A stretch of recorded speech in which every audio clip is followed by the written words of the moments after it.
Gəncə şəhərində Dabağ və xırdabuynuzlu heyvanların taunu üzrə Qərbi Avrasiya Regional Məsləhət Qrupunun növbəti iclası keçirilib. Tədbirdə Qida Təhlükəsizliyi Agentliyinin, Ümumdünya Heyvan Sağlamlığı Təşkilatının, Qazaxıstan, Özbəkistan, Gürcüstan və Qırğızıstanın müvafiq qurumlarının, həmçinin İqtisadi Əməkdaşlıq Təşkilatı katibliyinin nümayəndələri iştirak ediblər. Eyni zamanda Türkiyə, Rusiya, İran və digər ölkələrdən olan ekspertlər iclasa onlayn formatda qoşulublar. Agentlik sədrinin müavini Balarəhim Quliyev çıxışında ölkəmizdə heyvan sağlamlığının qorunması istiqamətində həyata keçirilən tədbirlər barədə məlumat verib. O qeyd edib ki, Azərbaycan 2024-cü ildə Ümumdünya Heyvan Sağlamlığı Təşkilatı tərəfindən xırdabuynuzlu heyvanların taunu və yüksək patogen quş qripindən azad ölkə statusu əldə edib.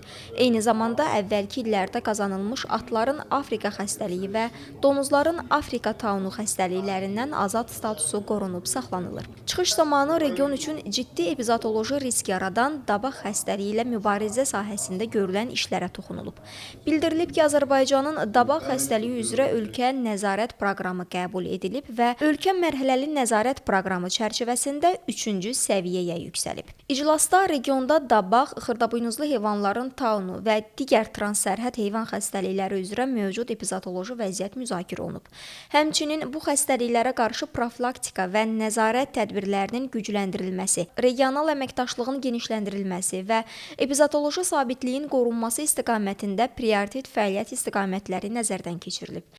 Yaxşı haldır ki, ölkəmiz Ümumdünya Heyvan Sağlamlığı və FAO-nun birgə işçi qrupunda Dabağ üzrə mərhələli nəzarət proqramının ikinci mərhələsindən üçüncü mərhələnin içindən keçməyə qəbul olunub və bu da bizə hüquqi əsas yaradır ki, biz artıq Ümumdünya Heyvan Sağlamlığı Təşkilatına ölkəmizdə Dabağ xəstəliyindən peyvəndləmə aparılmaqla azad zonaların yaradılması barədə müraciət edə bilək. Dabağ xəstəliyi üzrə xəstəlikdən azad zonaya bir Naxçıvan Muxtar Respublikasının ərazisində tanınmaqla eyni zamanda Şərqi Zəngəzur və Qarabağ iqtisadi rayonlarının arasında seçilmiş bölgələrdə bu xəstəlikdən azad zona yaradılsın. Daha bir nailiyyətimiz ondan ibarətdir ki, Azərbaycan ötən ilin sonunda Dabağ xəstəliyi üzrə işçi qrupun üzvü seçilib və biz ölkəmiz təşkilatının üzvü olan 41-ci üzvüyük və bu çərçivədə də beynəlxalq əməkdaşlıqlar genişlənəcək, imkanlar genişlənir. Tədbir çərçivəsində həmçinin Dabağ və digər transsərhəd heyvan xəstəliklərinə dair simulyasiya təlimi də keçirilib. Təlimin məqsədi heyvan xəstəliklərinin erkən aşkarlanması, operativ reaksiya tədbirlərinin təşkili, səyyar laborator diaqnostikanın tətbiqi və mütəxəssislərin praktiki bacarıqlarının artırılmasıdır.